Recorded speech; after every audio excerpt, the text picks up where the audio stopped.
And with Bitcoin, that chain of blocks goes back to the very first Genesis block in 2009. And so you can see every single transaction of Bitcoin through its entire history, which, some people say, wow, this is what drug dealers and criminals and arms dealers use to subvert the system. It's like, well, sure, cash is preferred because cash is truly untraceable. With Bitcoin, everything's on the blockchain. It's just that your private wallet isn't identified to you as a person. It's identified to a string of, random sort of numbers. Today, our guest is Luke Lombe. Luke is a serial entrepreneur with extremely diverse experience. He's the founding partner of a number of blockchain companies that include the Faculty Group, Echelon One, Wayex, Kasu, and MYNTD. Before locating to New York in 2015 to lead feasibility into a $160 million VR real estate project in Times Square, he spent 3 years at one of China's largest media companies, DMG, managing operations and marketing strategies for brands like Jaguar, Under Armour, and Hollywood feature films like Iron Man 3. He's a 2-time TEDx speaker, MBA lecturer, and has been featured in a variety of media, including the Huffington Post, Forbes, Sky News TV, Wall Street Journal, and Shanghai Daily, to name but a few. He's a proud father of 2 young girls, lived on 4 continents, and even toured the world as a DJ. Luke, welcome to Tales from the Top. Thank you very much. Pleasure to be here. Great to see you. So I have to admit, when I was researching you over the last week, looking through all of your exploits, I found it really difficult to summarize exactly what you do. Marketer, blockchain expert, musician, DJ. How would you define yourself? Equally as difficult, I would say. And when I'm asked the question that people are meeting at a dinner party or somewhere else, it's hard to pigeonhole. It's been an unusual pathway, an interesting one that I've enjoyed taking, but certainly, there's been a few twists and turns in the road. Yeah. How would I describe myself? Someone who has embraced challenge and opportunity and just let it lead me rather than have a clear-cut, defined pathway ahead, sort of knowing. And in fact, I think quite the converse, having the assurity of knowing where things were going and where I was going to end up wasn't something that really appealed. Yeah. It was quite more about the adventure and the unknown that was the fun part, I think. Yeah. I know with my own girls, I mean, they're 16 and 17, and at the moment it seems it's like younger and younger that people have to define what they're going to be or do, for the career. So I know I keep just telling them just keep it open, especially this day and age. Absolutely. And I think it's a challenge having kids in their sort of early teens having to pick the subjects to specialize in, which will take them to the uni course that they'll specialize in, that will take them to the career that they'll specialize in when they don't even really know who they are yet. And I think there's a process of discovery that needs to be undertaken in order to really establish that. And the only advice that I would probably give my kids, I've got 2 daughters, one 3.5 and one 6.5, would be do what you love, because that's the thing that's probably going to inspire you the most to want to wake up and get involved. Don't do what you think you should be doing or what you're told you should be doing. Be wrong. Absolutely. Yeah. And again, you have the course, you'll course correct. You'll do something for a period of time where this is what I like, this is what I enjoy, and then you decide maybe that's not it and you move into something else. But that process of discovery is what makes it interesting. Yeah. And I guess probably brings me to my next question is around travel as well and getting that worldly experience. I saw that you were, thanks to Rotary, so way back in the mid-90s, you got to spend a year, I'm guessing, overseas. Well, it was supposed to be a year, but I probably didn't quite meet with the Rotary Club expectations. I was a little naughty on that trip, and they suggested that it might be wise for me to go home before the year had expired. Look, long story short, I was in upstate New York in Syracuse. I just finished at PAC here in Adelaide, all-boys school, as I'm sure you probably know. And that was my gap year before I was going to go to do a commerce degree at Adelaide Uni. And so I embraced it and went over and had a great time. Maybe established a little bit too much of the Australian culture in sort of one person, and having a little drink when I was a little underage. They didn't really like that so much, and so I was asked to leave. But I had an amazing time. I met some fantastic friends. It was an incredible experience, and to have the contrast of being in a sort of semi-regional, I was outside of Syracuse, so it was a small country town, sort of cornfields and lakes and so on. Having that experience was fun. A little similar to growing up in Port Lincoln, where I spent some time as well in primary school. But yes. So then you must have been obviously a boarder at PAC for a small period of time. And interesting. If I could just jump in there. So boarder at PAC, and then having a gap year and having Rotary involved in making some contributions. So I have two sons. They're now uni age and just about finished. One's just finished, one's halfway through.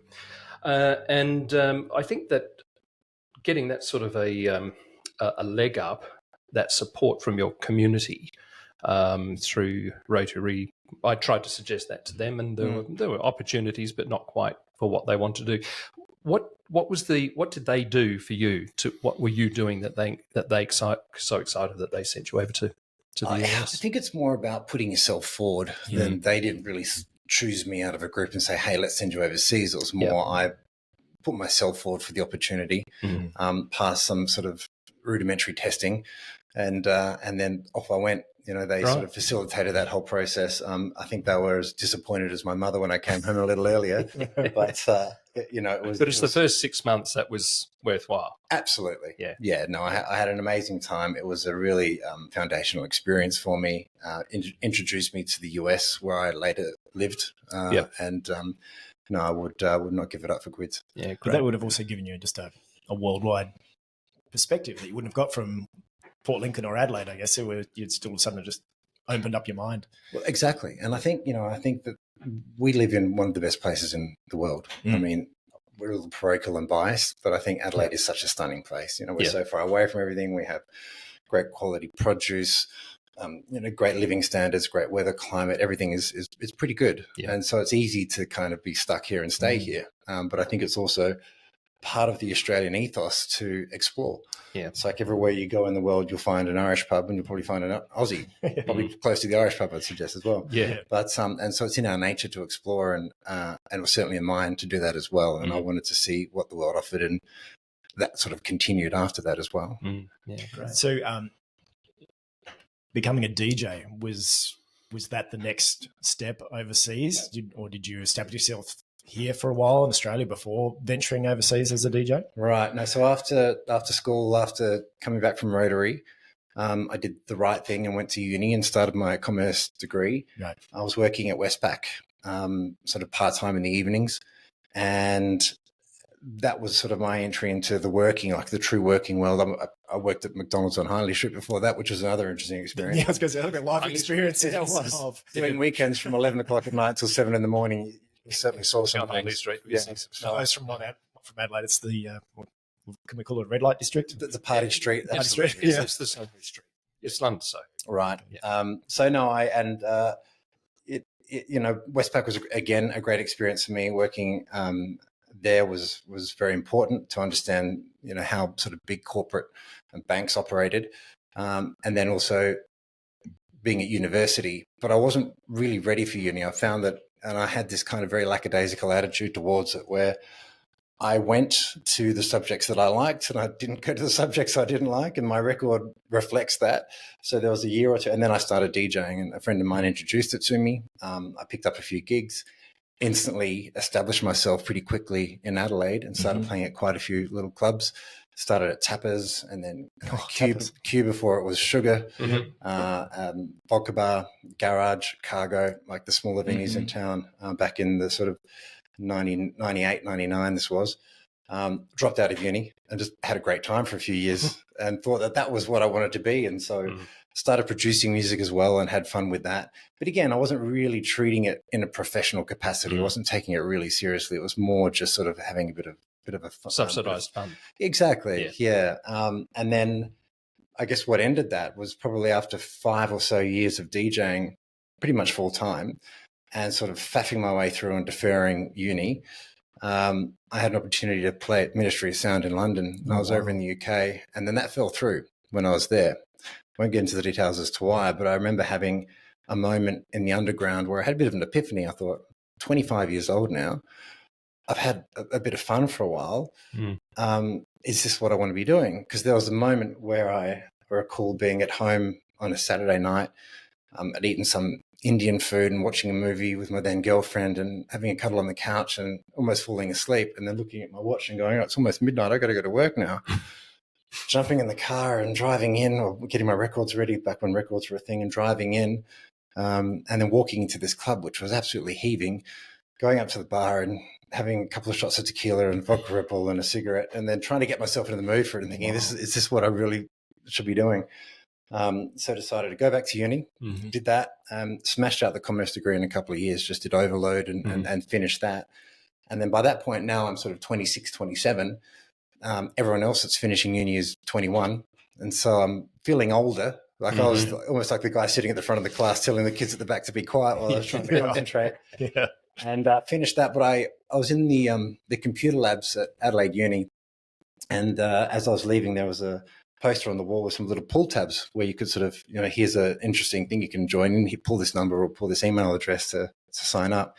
And it was a young entrepreneurs scheme to go to any country in the world as an intern, essentially. Right. And I thought that was an interesting opportunity. In what capacity?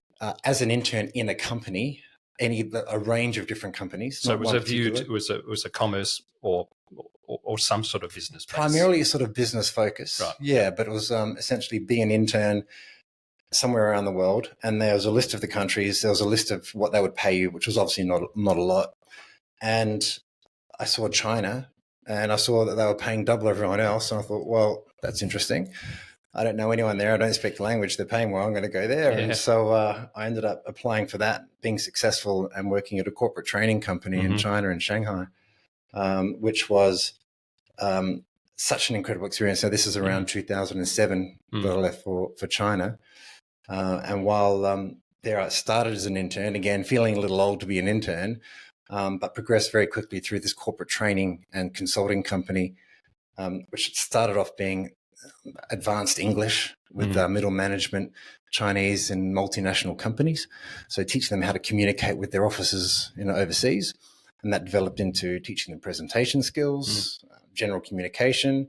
I then developed a team building program and worked with Four Seasons Hotel and BHP and some big companies. And then that evolved into strategy facilitation, working with them to identify their mission, vision, values, and so on. Yeah. And applying some of the stuff that I'd learned at uni. And then that evolved even further into business process reengineering. So sort of getting into the weeds of how they're operating their business, what the workflows look like, and sort of dissecting that and figuring out how to optimize.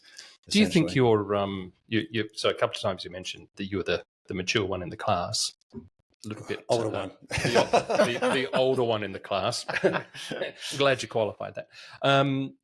So it sounds like that actually was an advantage for you, because it either gave you a different perspective, or was it an advantage purely for you personally because you needed that more maturity, or was it an advantage for you because simply being older you had a little bit more external respect from or attention from the people that were running the internship? I think I needed to get something out of my system prior to that.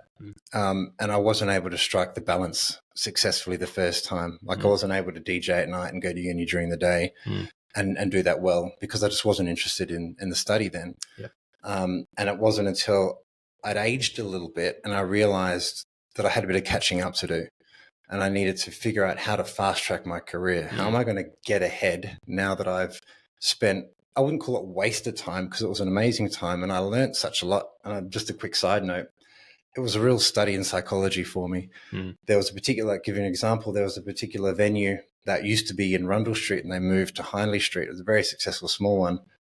And after they moved, it was very busy, lineups every night for a few months as everyone came to have a look, but the venue wasn't right. The sound wasn't quite right. The lighting wasn't right. The decor, there was a few things that were off that they had nailed previously and the owners had kind of let go a bit. Yep. And I was watching as the crowds were getting smaller and smaller. And I kept saying to the owners, we need to do these things to stop this from continuing. Otherwise you're going to go out of business, which they did eventually. But they weren't interested in listening. And I thought, well, if you're not interested, well, then I'm not interested. I had other gigs at other places, so it wasn't, crucial to me, but it was an important venue to play at. So I started conducting little experiments, seeing how sound impacted people. Today's episode is sponsored by us, Chiron Audio and Devison Design. At Chiron, we enrich people's lives with music systems that create lifelike three-dimensional images that evoke real emotional responses and allow true connection to recorded music. With our strategic partners, we can help you create the ultimate environment to enjoy your Chiron music system. From interior design guidance through to an entire bespoke listening room, we can assist you to bring your dream to life. Life is better with music, and music is better with Chiron. Devison Design creates luxury garage environments for the discerning automotive collector, preserving your collection in surroundings that are more gallery than garage, and so enhancing the value of your enjoyment. With projects across Australia and Europe, Devison Design provides design services worldwide. Truly bespoke garages start with inspiring designs. Let Devison Design inspire you. To get in touch with one of our principals directly, visit our website, chironaudio.com.au or devisondesign.com.au to book a consultation. And now on with the show. So I had a dance floor of people, and I would then play with the EQ. I'd turn the treble down, and I'd see how people responded. And there was a bit of a fuzzy kind of lackadaisical lack of energy. And there wasn't really the pop that you needed.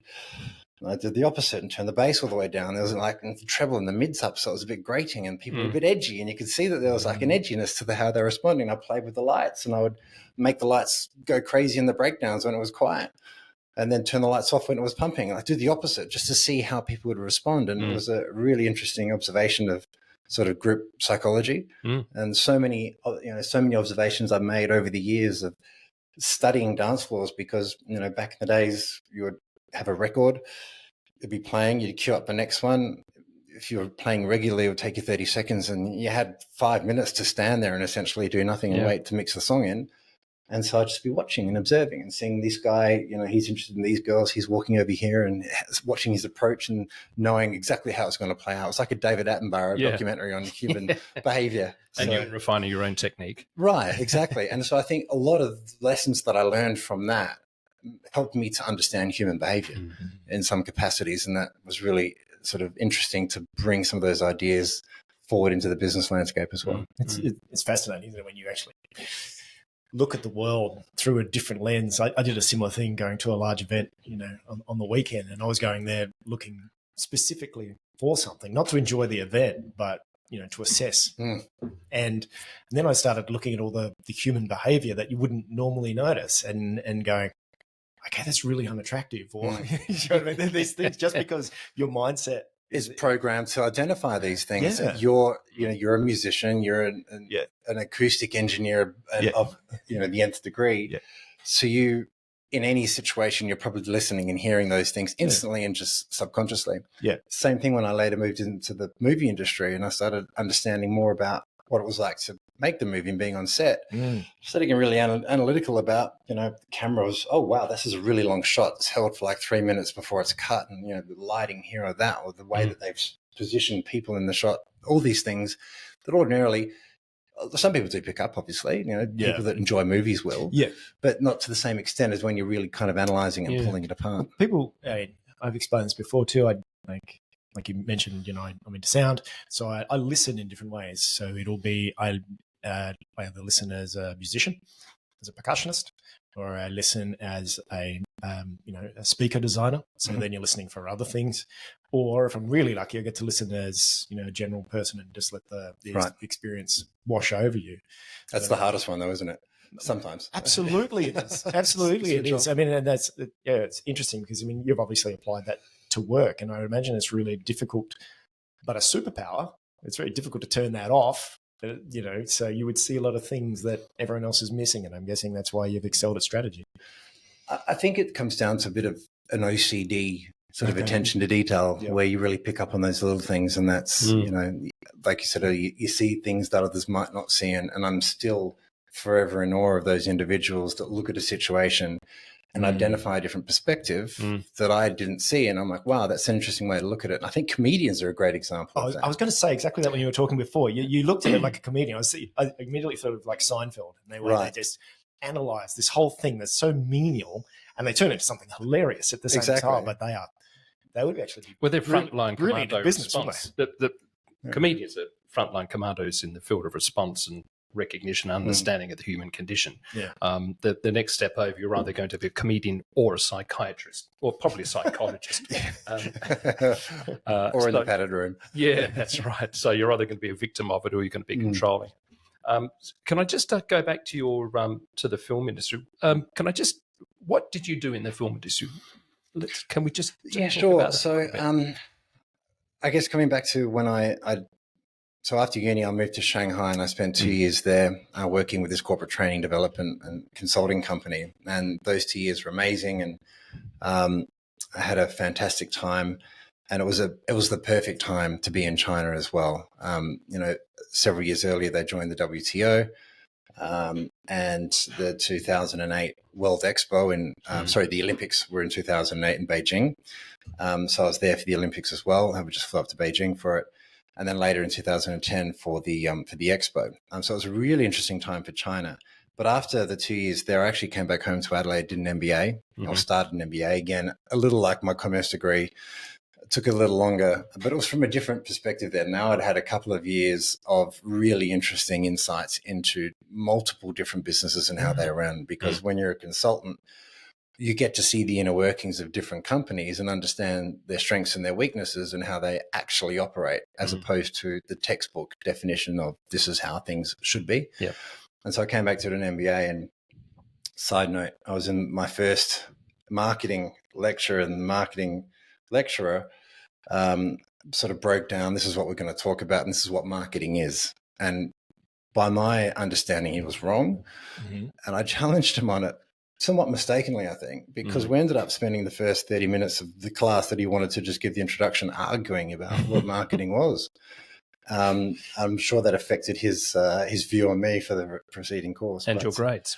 Right. And then I approached, yeah, exactly. I approached this MBA with a little bit of cynicism. Like I thought that I needed it because I needed the letters behind my name, because at that point I was like, what am I doing? Yep. Being a DJ. I spent a couple of years in China. I still haven't identified who I am. Back to your earlier point about who you are. Certainly didn't know who I was or what I was doing. Figured I'll just get some more letters and see if that helps.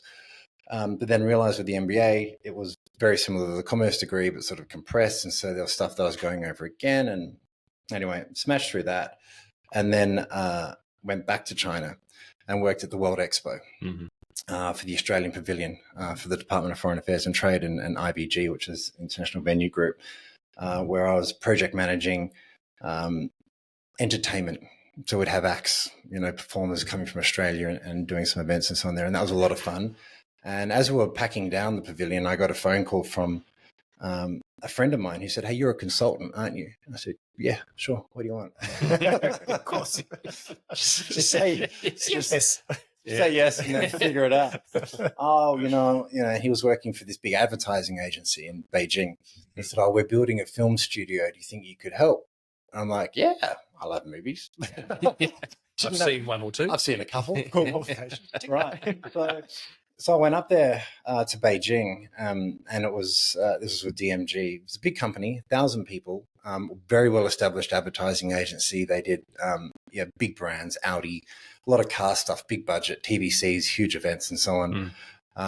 And went there and sat down with one of the owners, who was a Staten Island Jew, Dan Mintz, super sharp, like just like really. There's interesting founders, and I think I've worked with a lot of different founders, and they've got something. There's always a quirk about them. They're not they're not normal. This guy certainly wasn't, but he was perfect, fluent Chinese. Had a couple of very sort of powerful partners I was working with and built a great business. But his interest was movies, and he wanted to build this movie studio. They'd previously financed some domestic productions, movie called Do La La, Go La La Go, which is very successful. So they had some success on the financing executive production side. Now they actually wanted to make movies and get into the international game and do Hollywood co-productions.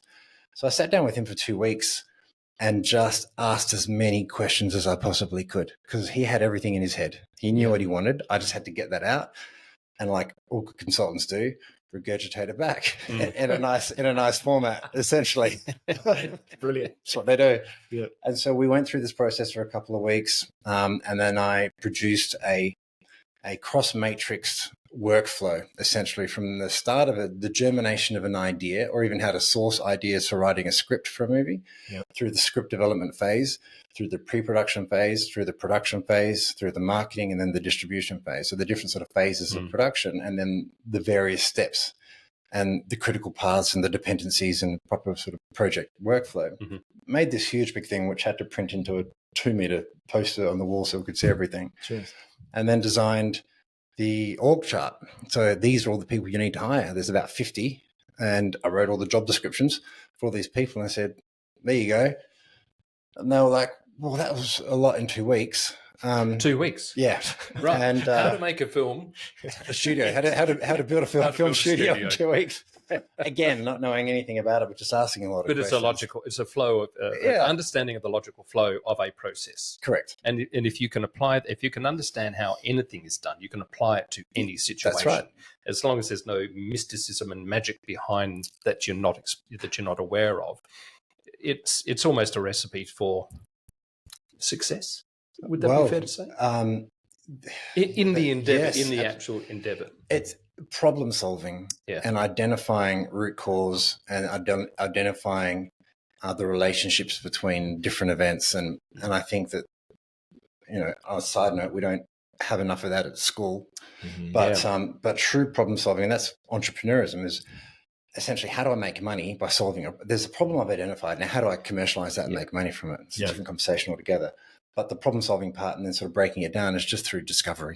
It's just through asking all the questions, analyzing all the elements, and then figuring out how it's constructed, essentially. So we did that, and they said, interesting, good job. Would you like to help us build it?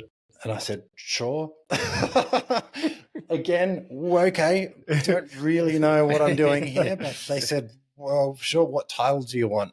And I said, I made up a title. It was Director of Optimization, because I was optimizing the entire process to build this thing. And so we did that. I hired a friend of mine from America, and I spent 3 years with them, having an absolute ball. It was such a learning experience, and trying to come in with here's the perfect recipe for how to do things.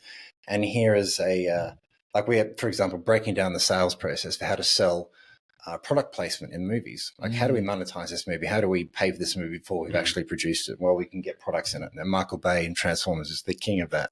Everything you see is a watch or a phone or a this or a that or a cup or a bottle. Exactly. How is that facilitated? Companies coming to you, or are you going to companies? Oh, we identify every opportunity for where there could be a product, essentially. And then you get a list of the products that potentially fit the bill. Yeah. And then it's just, hey. We nearly got scammed last year. Okay. Tell us. It was, product placement. And, they gave us a call, said, we've identified you for such film. Right. They even sent us all the spec sheet on where the product's going to go. Obviously matched our aesthetic of our product. Right. Something just smelled a bit fishy. We hired a lawyer and sniffed around, and sure enough, we found out that they'd been hitting the whole audio industry. And were they weren't even related to the project at all, I imagine? No, completely made up website, completely made up production company. Right. Yeah. There are some sophisticated scammers out there. Yeah, I even had a Zoom call with them. Oh, yeah. Yeah, no, like face to face. It's like, oh, okay, cool. I work in crypto. I know all about it. Don't worry. We can get onto that a bit later if you like. Definitely. So I spent 3 years with this company, DMG, essentially figuring things out as I went, building the plane as we were flying it, but being introduced to incredible opportunities. We had the Universal Studios team fly over from Hollywood and toured them around the office and then try to get them on board, which we did. We were successful, and we got Marvel. And we did Iron Man 3 as a co-production. So we shot some of the scenes in China. We did Looper with Bruce Willis and Joseph Gordon-Levitt, which was Rian Johnson, who went on to write and direct a few of the Star Wars franchises. And Steve as DOP were fantastic. So it was an exciting time. That was when I did the TED Talks and other things. And it was a lot of fun. So is that studio still going? In a different version. Right. And you're not part of that anymore? No, nothing to do with that. I left them, I think it was around 2013, 14, thereabouts. And how was living in China? Amazing. Yeah. It was such a fun time. I mean, I was there during literally the golden period, where there was, China was really coming out of its shell. It was embracing the West, working with the West. The Zhongshan, the middle class, were identifying with sort of Western culture as well. So there was this aspirational, all the big brands, the premium brands were coming in. Every shopping center was full with Western brands. And there was this really sort of strong connection being forged. The expat community was exciting and fun. You go to a bar and sit down and start having a drink with someone, and this guy's from Germany and he's with GE building wind farms, and this guy's doing this, and he's from Canada and he's from America. Everyone's from somewhere doing something interesting. Plenty of people that weren't as well. Plenty of people that were. There was kind of an unspoken knowledge that if you couldn't make it at home, you could probably make it in China, because if you're a white face, they'd roll you into some kind of situation which you're underqualified for, and just become the face of the business and try and sell it. Literally, there would be once or twice. I remember Xi Weibing, the creative director for DMG. I'd be sort of working where he's like, look, come with me. Where are you going? Come with me. Don't say anything. I said, okay. So I walk into a boardroom. It's full of Chinese people. And Chinese wasn't bad. It wasn't great. I would pick up probably 25, 30% of the conversation. It was enough to understand what was going along, but there was obviously a lot of key stuff I was missing. But they would just roll me in as being the foreigner. And I was just there to show the international qualifications of the company. Right. So don't say anything. Don't just nod and look sage and wise. Yeah, exactly. There's a bit of that going on. That was an interesting time. So I remember when I started my focusing specifically in my area of design, with the interior and building design, focusing on that automotive space. I looked to China for a lot of things, and I was trying to evolve how I'd actually evolve my business, whether I would do the mass market and bring things over from that was starting to increase in quality from China, or be very, very niche. I later went very niche, and I'm glad I did. But I saw China change in that period from cheap mass manufacturing of no significant quality just to provide a low budget option to the parallel, the sister products in Europe and America and Australia, to all of a sudden there being a lot more quality, higher quality, and more of a desire to start competing with European products and American products. Absolutely. And then I saw the big change in the shift in pricing as well. We saw a lot of some construction development and manufacturing reduce here, and then quality of the product increase. And so I think, you're right. When you said that, that was a big shift for China. I think that was the beginning of a significant era change for them. Absolutely. I mean, technically, they're still classified as a developing country, which I think some people would probably disagree with. They're pretty well developed these days, but they've moved up the value chain in the same way that other countries have. I mean, back probably before I was born, Japan were making goods that were inferior quality to everyone else's, and then they excelled in the electronics and the automotive area, and obviously there are some of the best brands. It was quite a parallel. Japan. You can see that parallel from post-war Japan. As they increased their technology and increased their manufacturing. What we colloquially would denigrate the Chinese product in the 70s and 80s, well, 80s and 90s, is what we did to the Japanese product in the 50s and 60s. But then they accelerated ahead quite quickly and became a parallel to German manufacturing. Yeah, I think to be fair, there's still a way to come for China, and if you're given the option between a local product and a Chinese product, you're invariably going to choose the local product, even if it's just for parochial reasons. But going back to the automotive industry, which is, I think, a fascinating one right now, because I was working with Jaguar for a while and was sort of running marketing for China for a brief period. Again, not really knowing what I was doing.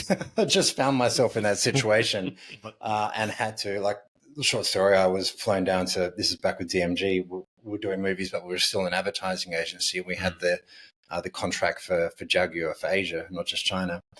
It was being run out of Shanghai, an office there, which was a separate strategic business unit, but it wasn't performing. And so I was asked to go and have a look. And within the first day, I could see why. The managing director / CEO wasn't, he was, people have different skill sets. He was, if it was already built, he was good at maintaining and maybe tweaking. Yeah. Getting it from 0 to 1, which was what his job was, that wasn't his skill set. Like he came from Mindshare, a big global company, and had a great resume, but struggled with building the team, struggled with building the brand and building the business unit. Had it already been established and handed to him, he would have done a great job, but he just wasn't suited for that particular moment. And so I reported back on the first day, and I said, he's got to go. And so he did the next day. And then I found myself in his seat until we had to find a replacement. Like, it was a very quick transition. It wasn't, over the next month, let's figure it out. It was like, no, let's move on, rip the Band-Aid off. So I found myself in his seat with this team, really not knowing what I was doing, but still with that problem-solving mindset, try to understand, what are your deliverables? What do you have to do? And then how do I best support you and execute? Do they have like hyper-specific silos and lanes that they operate in? It's like that's their job, and then a step outside of that. Is that kind of a societal norm? Not really any different. Oh, actually, no. Now that you say it, I think it depends on the size of the organization. Okay. In large organizations, you have a pretty clearly defined job description, and you stick to what your scope is.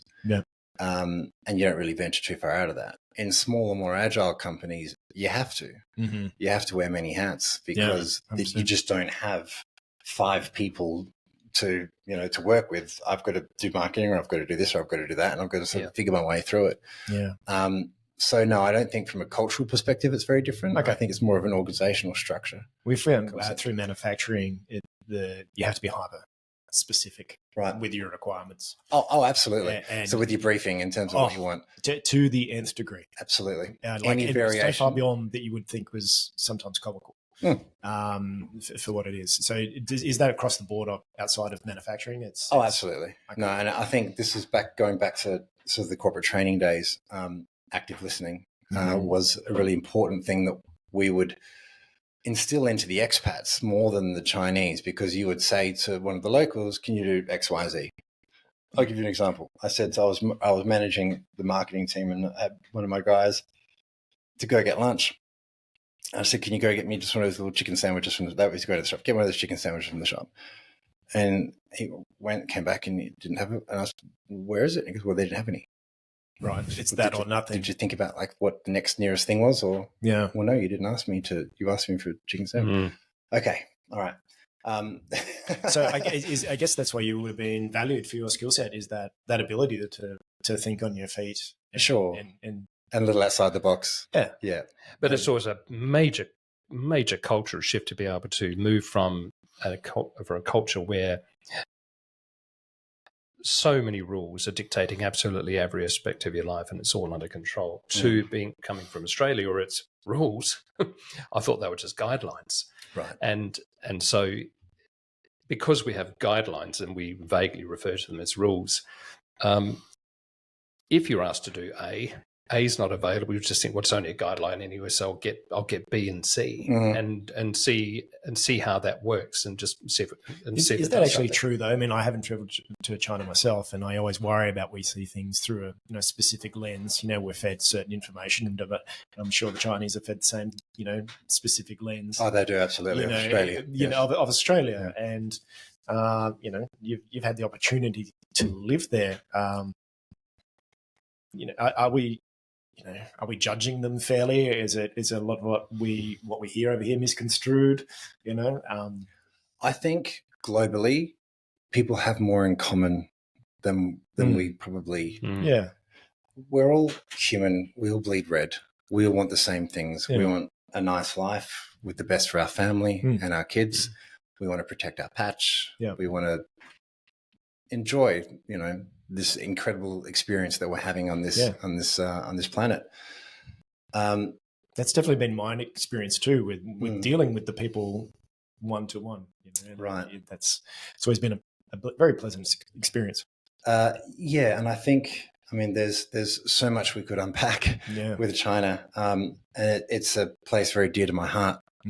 For a few reasons. It's a place that has frustrated me to no end as well. Yep. I think that, there is probably a bit of an unnecessary fear of China.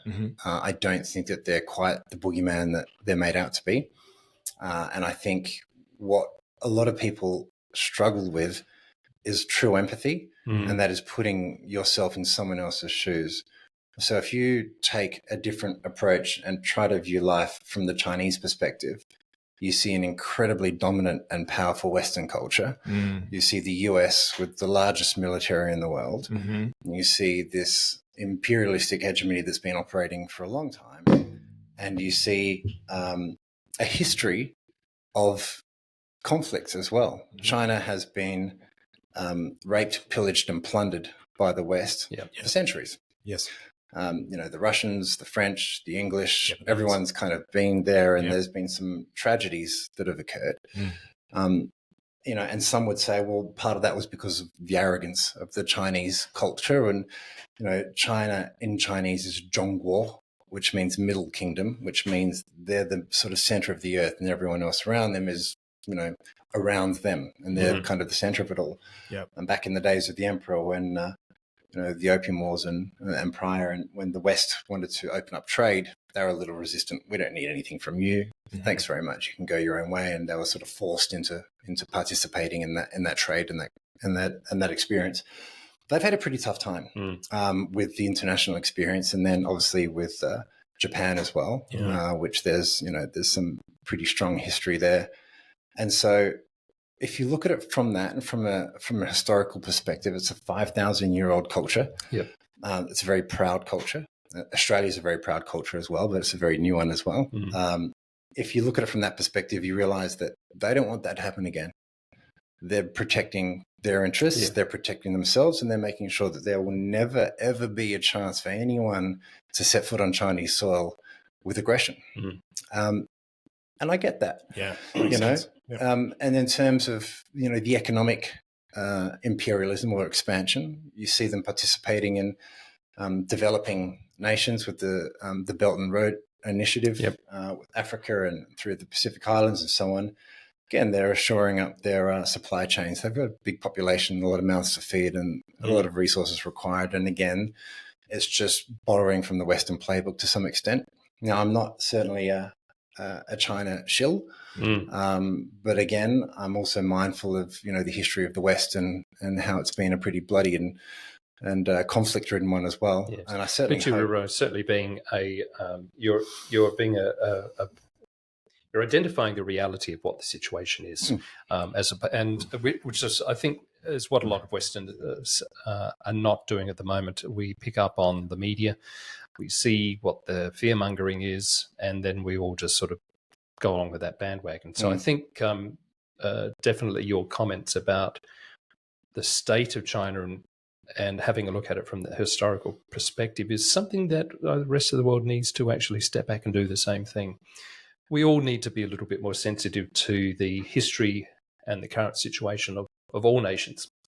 And definitely China is one of those two. Certainly. And I guess on the flip side as well is remaining firm in our position, our values, and what we expect in terms of, global participation, how we interact and engage with each other. And I think, China needs to abide by the same playbook in terms of being fair, and there's some interesting conversations there. And look, we've had a regime change in the US, which is going to make the next few years very interesting. Sure is. And I think, love him or hate him, and he's a very polarizing individual. Trump certainly has a unique approach to how he handles situations. And he said just recently that he was looking forward to sitting down with Putin and Xi Jinping to discuss reducing the military expenditure by half, as a way for America to get their deficit under control, but also as a way for the two biggest potential threats to de-escalate. Exactly. We've been through a similar situation at the end of the Cold War, with the nuclear disarmament program. So it's not like this is a new idea,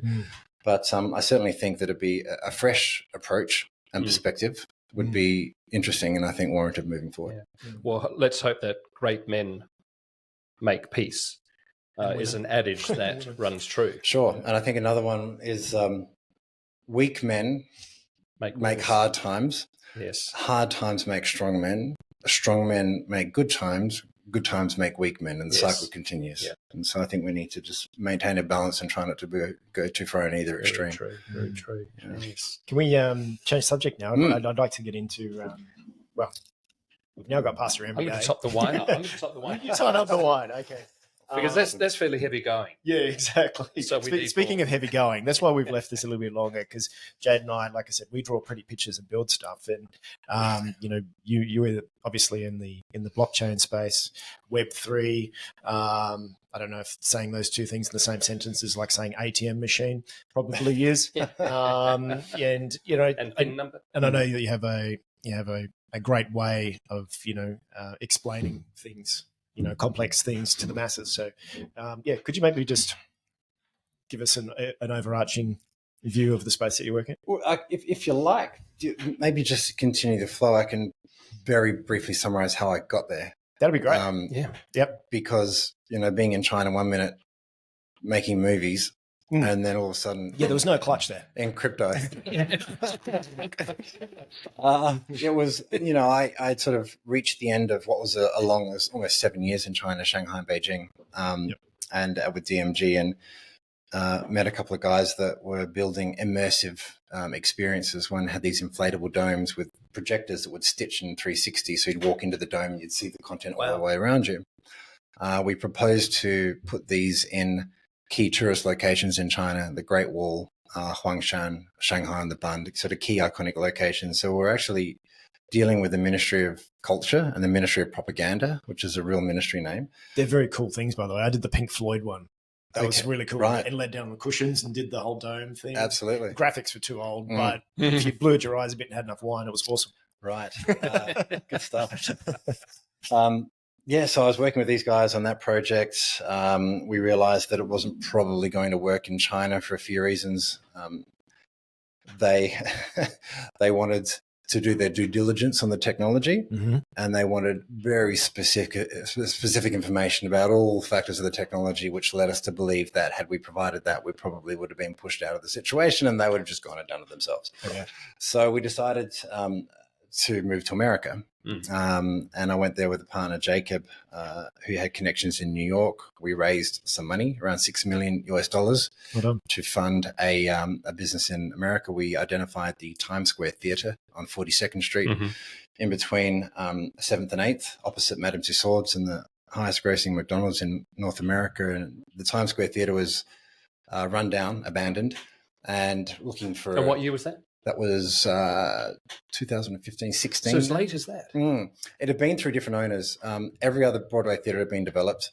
42nd Street had this gentrification program. Back in the 80s, it was more felonies were committed on 42nd Street than anywhere in the whole of Manhattan. It was where all the red light district was, essentially, all the X-rated porno shows, drug dealers, prostitutes. And I think Giuliani started... Correct, with the Broken Windows program. Yeah, that's right. That's where it pretty much started at. And so they kind of reappropriated all of these major properties, kicked everyone out. Michael Eisner and Disney bought one, the New Amsterdam Theatre, and they started to fix up the area. But this one theatre had just been hadn't quite worked. There'd been a few tenants prior to, I think the previous tenant was Gary Goddard and Brian Singer. Gary Goddard was an amusement theme park builder, and Brian Singer was the director of X-Men. And he had Broadway 4D, which he was going to build. Christina Aguilera had already recorded vocals, Hugh Jackman, and they were going to make this experience. That fell over. And so we came and we thought, well, maybe we could take this immersive dome concept and put one on the roof, redevelop the theatre, and sublease it as like a Abercrombie and Fitch or a Sephora or some sort of retail. And do like the Times Square experience. Because I'm not sure if you've been to Times Square, but there's actually not a lot to do there, except for look at all the screens. And the architecture. And the architecture and have a Mexican fellow dressed as Spider-Man, want to take a photo with you. And then insist that it costs $25. So we wanted to create the experience where you could understand how New York was built in this immersive experience.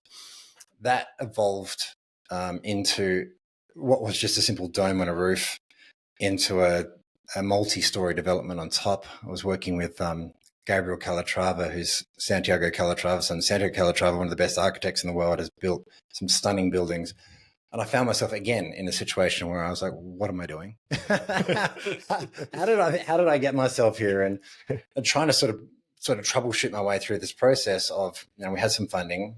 We acquired a 79-year lease on this building. We were spending $300,000 a month in our burn. Whoa. So we didn't have a long runway, and we needed to get things moving fast so that we could build and do these other things. Long story short, it kind of got away from us. We were a little bit novice in the area, and we got taught a lesson by New York real estate developers on how to do business. And so while they were running down the clock, we had a partner. We had a developer that said, we'll build it, we'll fund it, we'll put your experience in there, and we'll build something bigger on top of big mixed-use development. And they looked into our whole situation. They knew our financial situation. We had months to go before we ran out of money. And they just ran down the clock and ran it down. And then we breached the lease, and they swooped in and took it. So we don't need you guys. Thanks, out you go. And so that was an interesting lesson in sort of how to do business with proper, sharks. Yeah. But while that was happening, there was a period of around 6 months where I didn't have a lot to do except kind of wait for things to happen. There was a huge amount of energy and things happening and everything going on, and pitching lawyers and government, everything else. And that I know how that feels at the moment. kind of came to a grinding halt. And I'd already had an interest in crypto. Yeah. I'd heard Vitalik Buterin, who invented Ethereum, talking about it back in 2014 when I was in LA. And I missed the ICO, which was a little disappointing, but another story. I ended up buying some Ethereum, a lot of Ethereum, for $3. Nice. I hope you didn't lose your computer. Selling, no, but I sold it all for $9. So I tripled my money. Yeah. But it'd be worth today, even at its low price now, 26 million US. If I held onto it. It's like that poor guy that lost his computer. I know. Well, he's still digging for the it. Welsh engineer. He's trying. He's actually he's taken to the High Court, and he's trying to buy the rubbish tip because they're about to turn it into a solar farm, and they won't give him access to go and dig for it. $1.6 million worth of gold in there. You'd be mining it. You'd be looking for it, wouldn't you? Yeah, exactly. So while I had this sort of downtime, I was sort of getting back into crypto. This is around 2016 when Ripple was just a couple of cents, not even, like a fraction of a cent, and Bitcoin was $150. And I didn't know what I was doing. I was trading and leverage trading and huge quantities of Bitcoin, which would be worth eye-watering amounts today. Winning and losing, and it's like it's a gambling addiction, which I don't do now, thankfully. Well, try to avoid it. But playing around with crypto, and then got introduced to a friend of mine who had an idea to build a defragmented file storage program, a software set. I helped him. The New York project fell over. I started working with this guy, double doctorate in quantum physics. Absolute genius, an interesting character, and for someone with that kind of IQ, they come with quirks. So it was interesting working with him. But I helped him to launch an ICO, essentially a token offering, and raise money for this particular project. Traveled the world, met a bunch of interesting people, and that started my crypto journey. That was around 2017, now 2018. Right. And then I started advising different projects, and now it's kind of everything that I do. Right. So it was, again, a very tangential journey to sort of get there, from movies to immersion to crypto. But I found it fascinating. You've had a great life just by saying yes a lot. Just saying yes. Just say yes. Yeah. Even if, and I'll tell you the moment that I realized I had to say, it's like that Jim Carrey movie. Yeah. where he just says yes to everything. I was invited back to PAC just a few years after I'd left, when I was a DJ. No, it was prior to that. It was just before I became a DJ. I was invited back to speak. Sorry, let me get the story right.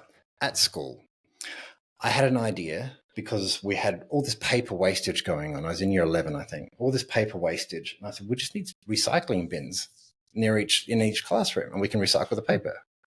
We didn't have them. And I said it to a teacher, and the teacher said, write a letter and give it to deputy headmaster. So I did. wrote it to him. He said, "It's a great idea, Luke. I think you need to present this to the school."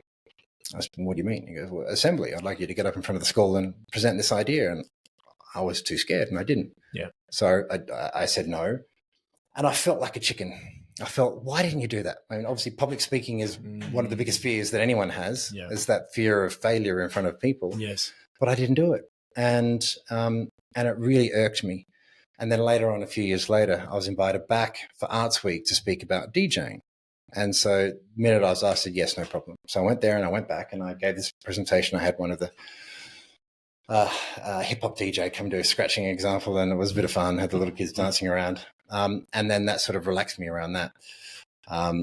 But I've totally forgotten my train. No, that's all right. Actually, if we can stick on public speaking just for a minute, because I just watched your TEDx speech this afternoon, and I was very impressed with how eloquent you were and stuff like that. So how did you go from someone that was too scared to stand up at school to doing that? I mean, obviously you did this one at PAC, but there was I'm guessing that one wasn't.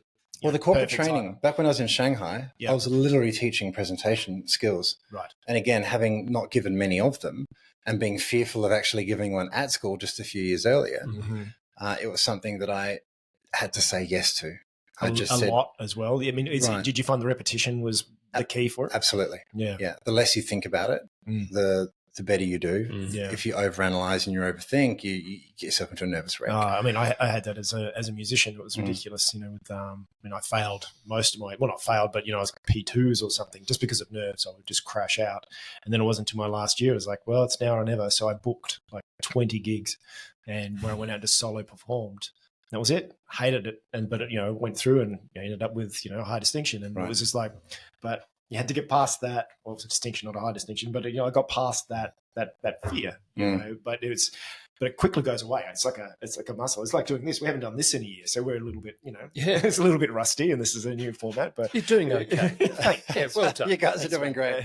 But it's like anything. It's so I would imagine it's just practice, right? Absolutely. Yeah. It's kind of throwing yourself in the deep end and reflexively making yourself do something, in a different way. And this is what I'm not good at doing. It's like, trying to get yourself to get up and go to the gym or go for a run. If you think about it for too much, you're not going to do it. You've just minimizing friction, right? Do it. Yes. Right. Procrastination, the thief of time. Absolutely. Yeah. I'm a terrible procrastinator as well, ironically, but so I think that for me, I'm the same. If I don't have a lot to do, I find it difficult to get underway with that not a lot. Yes.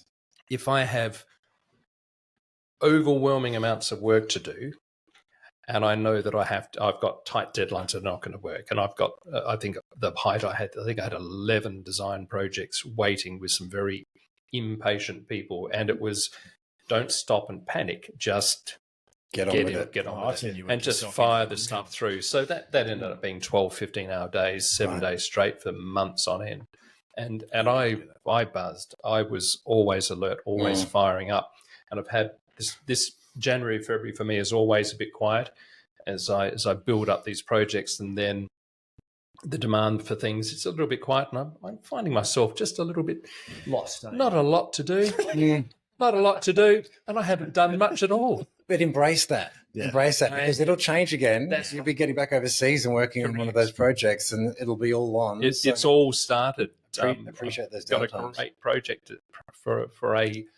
some guy does some cooking in Cornwall, and that's happening, that's firing up. And then there's this big project in Cyprus that we're just on the edge waiting for that the deposit to come through, and it's going to fire up. And then there's something else in New South Wales, and we're doing some projects. Lee's speakers are going to be in there with some of those projects. So I think that the excitement, that transitional period of the fear of not getting it done, if you don't have enough time to think of the fear of not getting it done, then you can circumvent that fear response. If you're just so busy, you can jump in front and get on with it. That's right. Because what's the alternative? It's failure, and that's not an exciting oblivion. It's not a good situation to be in. Yeah, and it's always your choice when to stop, right? It's only failure when you choose to stop, right? As well, especially if you're running your own business. Yeah. Anyway, I think we've Sorry, we've gone round. We've gone round. I blockchain. used no clutch. You came back. You filled in, and I think now we're at the point where you can maybe give us an overview of how Web3 or how blockchain innovations are relevant to me, because I still don't quite get it. I understand that people are making a hell of a lot of money by investing in it, but I just don't know how it's used in our day-to-day lives. And I'm guessing it's one of these things that it just is becoming more and more prevalent, and it's going to become part of my life. But right now, I don't know that it is part of my life, but maybe it is, and I'm not aware of it. And definitely our producer, Marcus over here, is going to be very interested in listening to what you have to say. He's into crypto as well. So he's right in there. So we're all ears. We're all ready to go. Let's go back to masterclass. No, all right. Look, it's a cerebral topic. It's not an easy one to explain. I'll do my best. Blockchain is an idea that goes back into the 90s. So a couple of gentlemen, W. Scott Stornetta and Stuart Haber, and W. Scott Stornetta, I had the privilege of sitting on a panel in Sydney with several years ago, are credited as being the inventors of blockchain. And essentially what that was time stamping in a decentralized manner documents that couldn't be changed. Interesting for sort of crypto focused mathematical people, but didn't really have a practical application. That was around 2009 that Satoshi Nakamoto, who's credited as being the inventor of Bitcoin, wrote the Bitcoin white paper, and he actually references W. Scott Stornetta and Stuart Haber, I think 2 or 3 times in that white paper. And he had what was an idea for a peer-to-peer decentralized electronic cash. Now, it's turned out to be a better version of gold than cash, and there's a couple of reasons why. But to explain blockchain, probably the easiest way I could do it is, let's say the 4 of us, Marcus, Lee, Jade, myself, we're sitting around the table here right now. Say, Jade, I owe you $20, okay? And I say, everyone, I owe Jade $20, I'm going to give him $20. Okay, we'd all reach into our pocket, we'd all have a little notebook. And on that notebook would be each of our names, and each would check, first of all, does Luke have the $20 to send to Jade? Let's assume we all have $100. Marcus, Jade, Lee, Luke, great. Okay, Luke has 100, Jade has 100, great. Let's change Luke from 100 to 80, and let's change you to 120. Okay, so now we've taken the 20 out of Luke's, we've given it to you. Do we all agree? Yes, we all agree. Excellent. Notebook's back in the pocket. Done. So now you have the money and I don't, and it hasn't required a middleman. It hasn't required a bank or an intermediary to verify, one, that I have the money, and then transfer it to you. And so this is called a distributed ledger consensus decision making, which are a couple of big sort of buzzwords. But we've been able to make a collective decision here as a decentralized group without requiring any sort of arbiter, any third party. And that as a concept is pretty groundbreaking, because I don't even necessarily need to know you. Now that's how blockchain and blockchain is the foundational technology that Web3, which is the industry, which is a decentralized version of Web2. So I'll explain that in just a moment. But blockchain is the foundational technology that essentially, instead of just having 4 people in a room, you have nodes or computers all around the world that all have the same information on a ledger, a spreadsheet, let's call it, on their hard drive. And they all check with each other every 10 minutes to make sure that a set of transactions that have been put together, that those transactions are valid, and they confirm the validity. One of them, they all solve, these nodes will try to solve like a Sudoku mathematical puzzle. And the person who solves that gets rewarded in Bitcoin every 10 minutes. That set of transactions is locked into a block, and that block is put on a chain of prior blocks, and that's where the name blockchain comes from. And with Bitcoin, that chain of blocks goes back to the very first Genesis block in 2009. And so you can see every single transaction of Bitcoin through its entire history, which, some people say, wow, this is what drug dealers and criminals and arms dealers use to subvert the system. It's like, well, sure. Cash is preferred because cash is truly untraceable. With Bitcoin, everything's on the blockchain. It's just that your private wallet isn't identified to you as a person. It's identified to a string of, random sort of numbers. So Bitcoin established itself very early in 2009, and people that understood the concept were, hugely enthusiastic about it, but most people didn't realize what it was. The other thing with Bitcoin is that it is programmed in that every 10 minutes a new block is formed and some Bitcoin is released. Now, every 4 years, the amount of Bitcoin released is halved. So I think it started with around 100 every 10 minutes, 2009, 2010, thereabouts, 2008 maybe. I'm getting my numbers a bit wrong. 4 years later, let's call it 2012, every 10 minutes, only 50 Bitcoin would be released. 2016, 25 Bitcoin would be released, 2020, and so on and so forth. We're at about 3.25 now, and that continues every 4 years. And that finishes in the year 2140. So the last Bitcoin will be mined or released in 2140. Most Bitcoin are already out in the wild. I think it's 16, 17 million or even more. There's a few million left, but because of that diminishing return, there are only 21 million Bitcoin that will be created, and that can't be changed. So that's the interesting part. It's programmed in mathematically. No one can alter that program because it's fixed into the system, which is now across, nodes all over the world and hundreds of millions, billions of dollars of networks that are keeping this secure. And so because there's a fixed supply, you can't make more. There's only 21 million. If everyone in Australia wanted to own one bit, they couldn't. Especially because thousands upon thousands of Bitcoin are being held by, a few people that realize where it's going. Unlike the Australian dollar or the American dollar, which they can just print more of. And that's what causes inflation. Currency. You might recall here in South Australia, back when Stephen Marshall was in government, Rob Lucas was the treasurer, and they were trying to unwind 16 years of Labor spending. It's the typical cycle. We're in debt as a state, countries as well, but we're in debt as a state. And so they said, we need to be more fiscally responsible, stop the spending, cut costs here and there. It's what Liberals do. And then COVID came. And when COVID came, all of a sudden, everyone had money. And there were all these big projects going ahead and defense spending and this spending. And there was people getting money. Where did that come from? Out of thin air, essentially. They printed the money. And because they printed the money, it's worth less. House prices have gone up. Everything's gone up. The dollar is worth less. And that's just a continual problem with these governments. And that's where Bitcoin, with that fixed value, has a really interesting position within the market. And now that it's past a tipping point, which it has, it's been established for, many years now. It's essentially unhackable. I mean, you would need to do what's called a 51% attack, where you would control 51% of the network. And that's a very difficult thing to do. But it's established itself. It's now, almost a $3 trillion market cap, which is serious. And you have not just hedge funds and family offices and ultra high net worth investors that are realizing that it's a true alternate investment asset class, and they're putting some percentage of their portfolio into it. But now you have governments doing it. You have literally governments that are using it as legal tender. And now you have Trump that is potentially setting up a strategic Bitcoin reserve and putting it to the federal treasury. And setting up mining rigs as well, but major mining, so we can start mining stuff as well. Correct. So then how does that, that then raises the question, if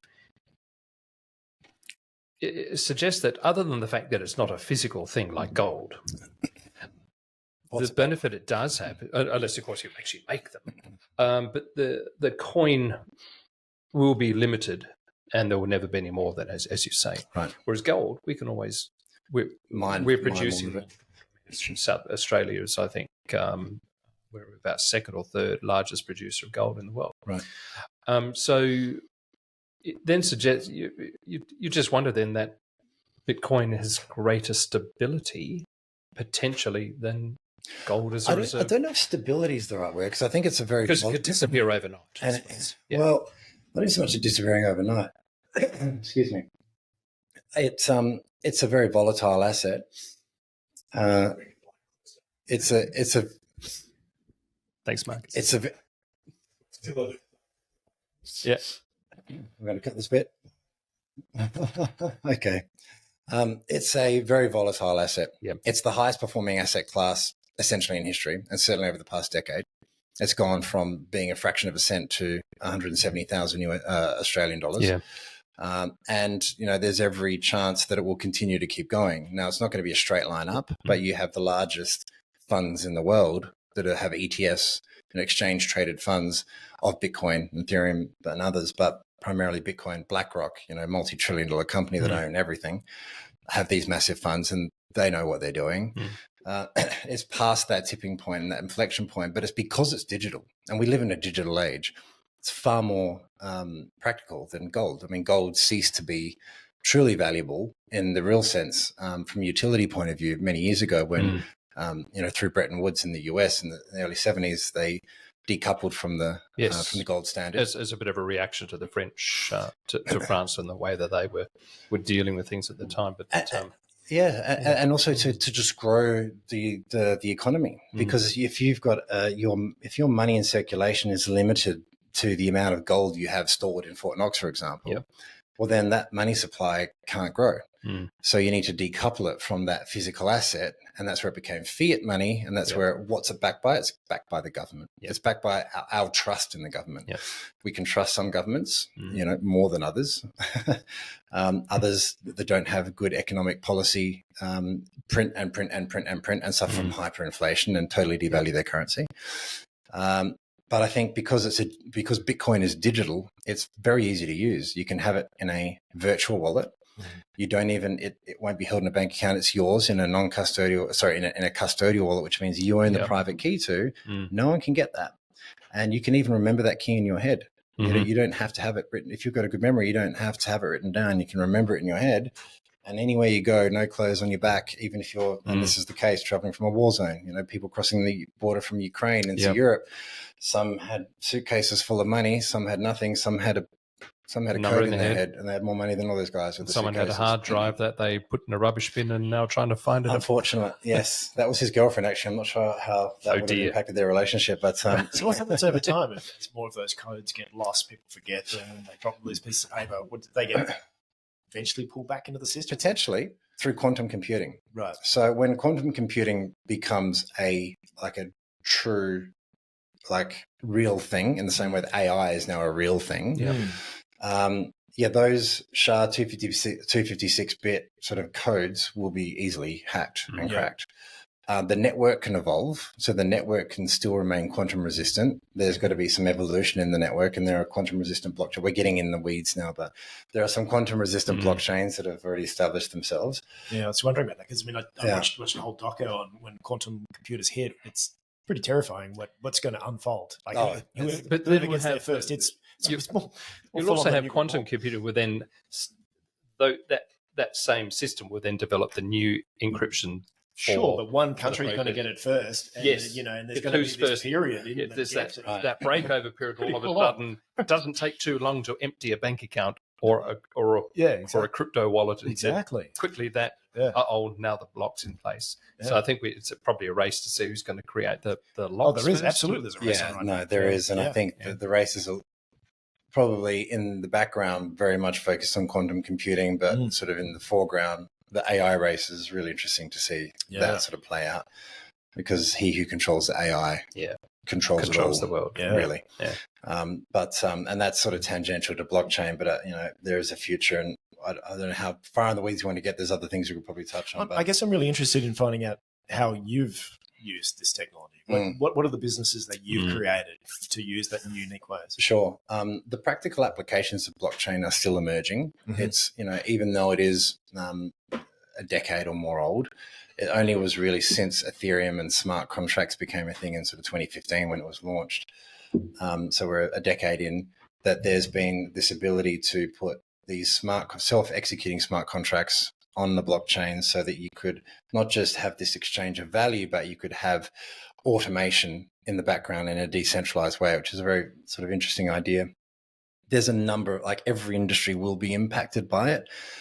It's still figuring its way through the process, and I think it's going to be a while before it really does apply itself, and that's why I think we're still very early, and the user experience for crypto is terrible still, just yesterday. And I'll give you an example of a product that we built, but a friend of mine wanted to, so I'll explain what the product is and I'll explain how a friend of mine wanted to access it, and then I had to help him because he wasn't crypto native, and the process was just horrible.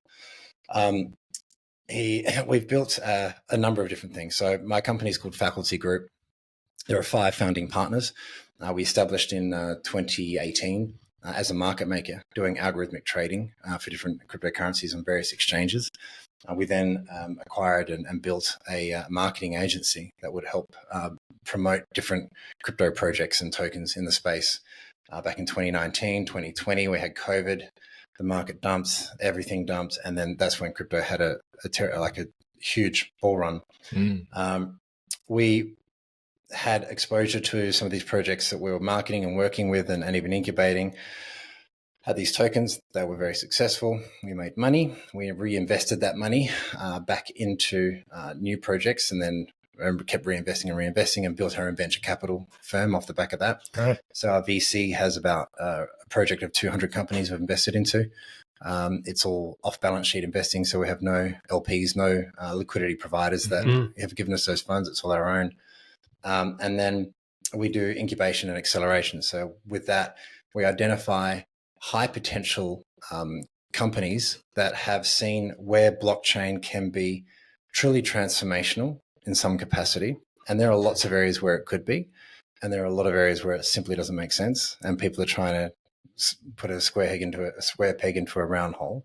But we identify these teams and we help them to launch their project, essentially. So we'll work through the entire process with them, get them set up, get their investor materials put together, make sure their white papers, token economics, their pitch decks and so on are nicely arranged, rebuild their websites, get their aesthetic, their narrative, everything packaged together, raise money for them from our network of influencers, crypto influencers, Web3 VCs, and strategic investors, angel investors.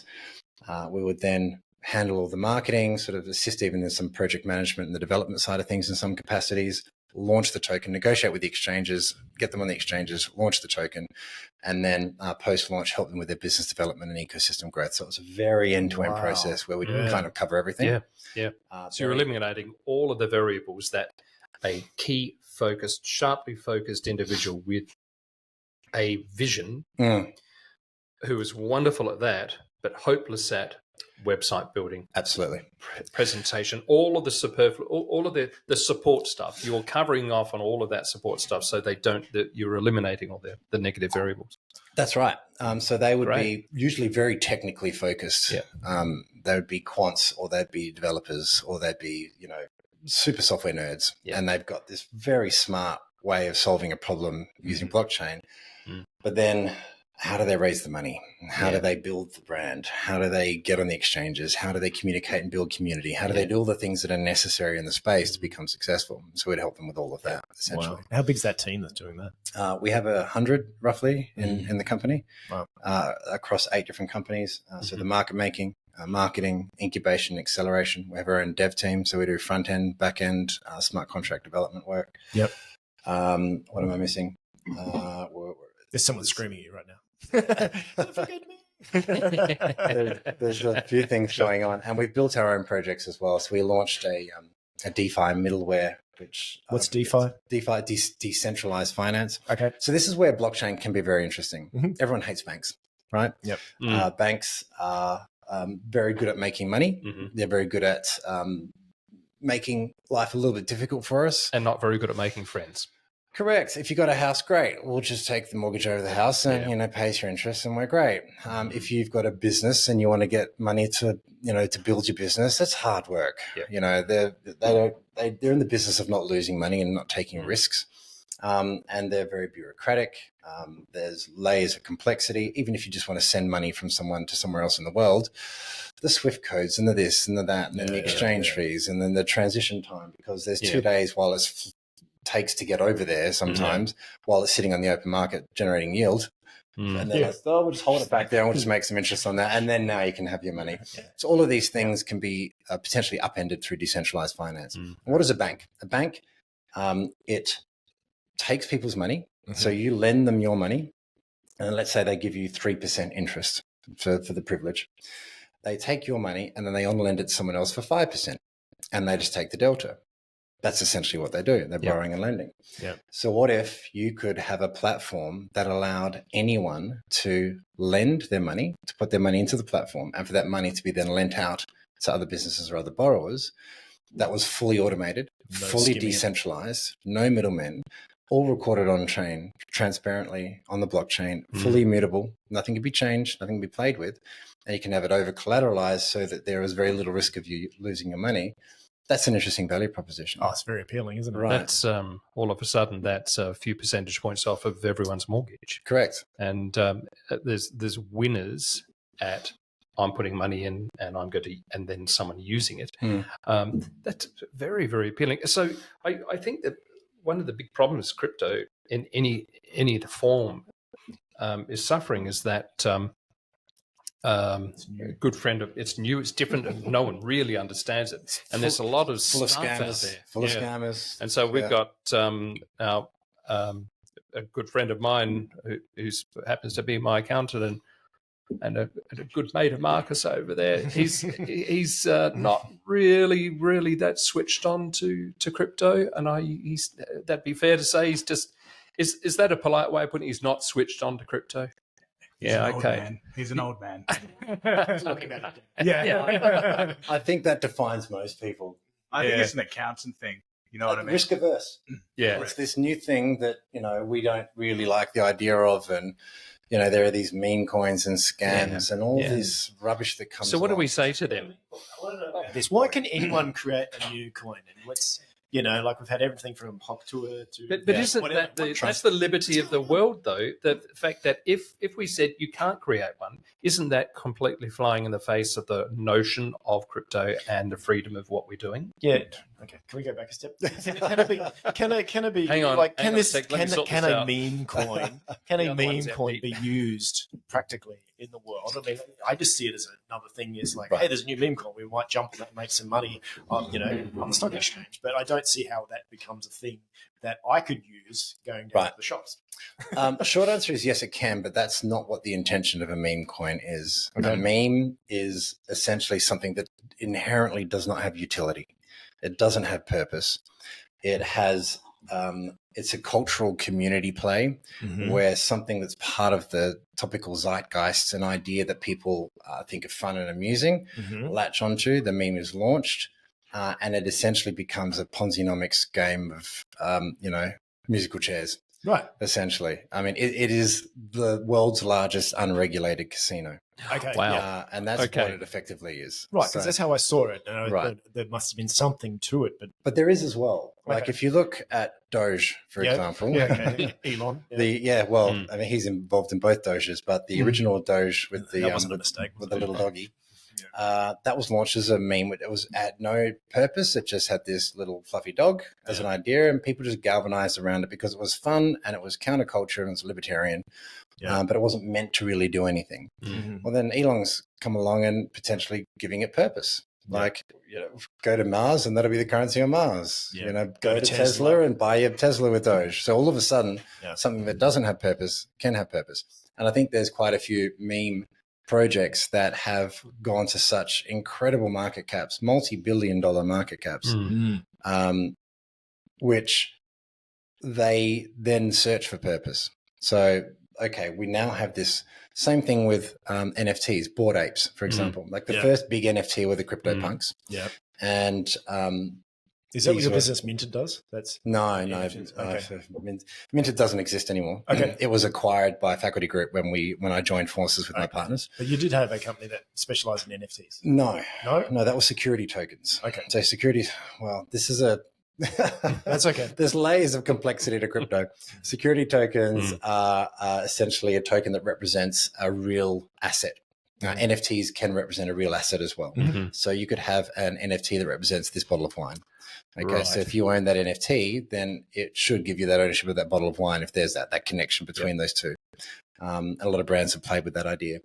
But originally NFTs, their first incarnation was more about fun, little cat pictures or CryptoPunks, which were like 10,000 variations of these pixelated images. And then what Bored Apes did differently is they came along and they said, rather than CryptoPunks where you didn't own the license to your punk, Bored Apes said, you now own that punk. You can do anything you want with it. So you could stick that punk and put it on a bottle of wine. Right. And you had the commercial rights to exploit that license. You own the license to that particular Bored Ape. That particular one, not all of them, but that one. And it was this sort of Creative Commons kind of rights. They then acquired the CryptoPunks and did the same thing with them. But then everyone had these apes. They managed to do a very clever marketing campaign where they gave them away to a lot of celebrities. I was involved in a project. I was not name dropping here, but I was at a dinner with Timbaland, the producer in New York many years ago. And he'd just performed with Snoop Dogg and Eminem at a big Bored Ape party at NFT NYC, which is a big blockchain event. And he was gifted a gold Bored Ape, which is back then was worth a lot of money. And they just gave it to him. And they gave a lot of these celebrities these apes, and that was how they marketed them and promoted them and got everyone to sort of get on board with them. But then that was your passport to an exclusive club. Right. So you would get access to a Discord channel, which you'd have to have that NFT in your wallet to be able to get access to the channel so that you could talk to other ape holders. And that was your ticket, essentially. Right. So you could have a car club or this club or that club. Yeah. And the only way you could be a member is if you had that NFT in your wallet. Right. So that NFT now became valuable because it gave you exclusive access. I might get to talk to Snoop Dogg. Exactly. Yeah, that's right. And so that's where it's, NFTs sort of fell into a big hole. There's a thing called the Gartner hype curve. So Gartner is a sort of analytics company, IT analytics company, and they've identified this model called the hype curve where just about anything, any technology goes through the same sort of process. Yeah. When it first starts, it sort of builds up in this really steep curve where everyone's really interested in it. And then the VCs are throwing money at it. Everyone thinks this is the next big thing. And then it hits this, what's called the peak of expectation, which I like to refer to as the peak of stupidity, because it's when it's maxed out and everyone thinks, hang on, we haven't actually established a product market fit here. There's no real practical application yet. And so then it drops right back down into what's called the trough of despair or trough of disillusionment. And then it starts to despair. Yeah, exactly. And it starts to, and all the money and everything, all these companies that were worth hundreds of millions of dollars are worth nothing, and they close and everyone thinks it's over. It's done. But then out of that, there's the slow grind of actual utility and people that realize there was a reason why everyone got excited about it. Gotcha. We just need to actually build this and make it work and then apply it to everyday life. So NFT is still a thing. I mean, especially I spoke to a lot of artists about this. There's a big thing about getting your art on, classified as an NFT. Is that still happening, or is people are still trading those? NFTs are still a thing, but they're far. Again, it depends. An NFT can represent ownership in an actual asset. Therefore, it will have the value of the actual asset. If it's just its digital version, unless it's giving you some kind of utility like access, then it can have value ascribed to it. But if it's just NFT art, that's a hard sell. So that ends up becoming almost like a share certificate of a thing. You have shares in this physical asset, this thing with it. That's right. So whilst you talk about this, all the applications, there's one that, so when I was introduced by a friend of mine to crypto, what I thought was an interesting one was XRP Ripple. Oh, yeah. In so much as that the idea was that it was meant to remain as a stable coin that moved along with CPI, and that banks could use it as a way to rapidly transact. Right. So I have a few, which is less than in the hundreds of dollars. So it was just I think I better get some of those just in case it turns into, and I can retire with billions of dollars from just buying 4. So, well, if you did that in 2015, you probably would have done okay. I think they hit about $1.80 or something. They're hiding that now. Yeah. Okay. Yeah. So I haven't looked because I don't want to know. No. So I think it's in US or 250. US, okay. Exactly. So it was over $5. I bought them about 35 cents. Goodbye. It's a good trade. Yeah, I should have put a couple of zeros after it, though. Shoulda, coulda, woulda. But I didn't. The number of times I said that. So what is that coin? Why are banks using it? How are banks actually integrating with the coin, and what are they going to do with it? I hate to burst any bubbles if there's any XRP maxis out there, but it is a pointless token that isn't being used by banks. There are a selection of banks that have their logos in use. In terms of them actually using it, if you dig a little deeply, you'll find that it's not really happening. It had a great idea back in 2016 when it started. It was one of the first big sort of cryptos after Ethereum, and conceptually they had the right idea. However, the practical execution of it, it's like it's been replaced So, for example, XRP doesn't have any real utility or purpose. It has a very hyper-passionate community. And because they've got such a huge market cap, they have the budget and the means to ensure that it stays relevant. So it's an emotional coin, yes, based on nothing more Correct. than the wishful thinking of early investors. Right. So is that fair to say? Because it's not now I stable. feel I think I have to sell them. No. I might sell. I might cash them in and get that really nice watch that I didn't buy. I think you need an emotional coin. Look, maybe you're right. Maybe it's my comfort coin. I would It's my just comfort look coin. at the chart. Yeah. Zoom out. Have a look at when it had its last big run up and what it is currently now. Yeah. There are ETFs. There's an exchange traded funds for XRP that will be launched in America, I've no doubt, and I'm sure there's going to be a lot of retail demand. I've had taxi drivers and hairdressers and furniture store owners talking about Ripple, and I can't for the life of me understand why, but everyone knows it and everyone thinks it's something, and purely based on that, it is worth something. So, because for example, the banks, they don't use it. There are a selection of banks, like I mentioned before, that aren't well established big banks, maybe one or two, Santander or a couple of others, but certainly it's not being used because it's not stable. It is a volatile asset, so it can't be used for cross-border transactions. They were replaced by stable coins, so USDT, USD Tether, and USDC, which is a circle-issued stable coin, which is fixed to the US dollar. So for every USDC, a digital currency in circulation, there is a corresponding dollar in a bank somewhere in America, and that's so with that great solid. stability, you're not going to put a large sum of money in that and think in 10 years' time or 5 years or 3 years' time it's going to be worth this much because by virtue of its stability, it's going to be like buying gold. It's always going to be at a Which level. one, USDC or the XRP? Well, when one of those coins that is a stable coin that has some sort of a guarantee that it's not going to either fall through the floor or go through the roof. But it serves a purpose. So you have volatile assets, Bitcoin, Ethereum, the other 20,000 tokens, if you don't include the memes, of which there are probably a couple of million. Wow. Yeah, you could spin one up in a couple of minutes. It's pretty easy. But let's say there's 10,000 tokens on 15,000 on CoinGecko, which is a listing site. Yep. A few hundred of those have real utility, have real purpose. Those tokens have usually been an opportunity to fundraise in a non-dilutive manner, which means you can raise money for your company without selling equity in your company. So these tokens are like a loyalty point. To actually have true utility in a token is rarer than a lot of people think. And that's where some of the problems with the brand and the misconceptions of crypto come from, apart from the scam activity, is that where's the value? Like, where is it really? Is it just like hype and speculation? Largely, yes. But if you strip it all away, there are some fundamental paradigm-shifting pieces of technology that will change the world. And I firmly believe that. In the same way that back in the dot-com era, in 99, 2000, you had this explosion of dot-com websites pop up, pet.com, this.com, whatever.com, worth hundreds of millions of dollars, but they didn't have a business model behind them. They had no revenue behind them. It was just a name. And so that was that Gartner hype curve. It went up and then it was boom. But then out of that, you've seen the Facebooks and the Amazons and all these others emerge as the internet has come to life. Same thing's happening with blockchain and crypto space. We're almost going to look back on this conversation in 15 years and laugh. What was Blocktroy? Blockjoy. But it's like Blocktroy. But I think the thing with blockchain, sell it.